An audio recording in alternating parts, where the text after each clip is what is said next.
Hello everyone, in today's video, I'm going to show you how to set up ShootingPlus V3 on iOS first. Install the app by opening the App Store, searching for ShootingPlus V3, and then installing and opening it. Next, put your controller into iOS or V3 mode depending on your model. In most cases, you hold the Y plus home button, or you press Ctrl+2 on keyboard converters, or you use the dedicated V3 pairing button.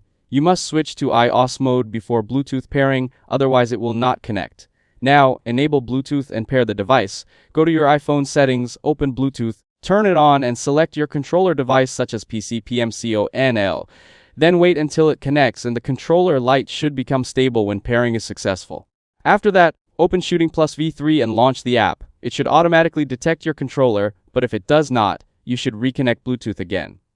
Then, create game controls using key mapping. Open your game first and take a screenshot of the control screen, then go back to the app and create a new preset. Add the screenshot, drag the buttons onto the screen, such as shoot, move, and aim, and then save the layout because the app works by simulating touch inputs on the screen. Finally, start playing the game. Open your game again, select your saved preset, and test the controls to make sure everything is working properly. That's it. Thanks for watching. Don't forget to like and subscribe for more videos.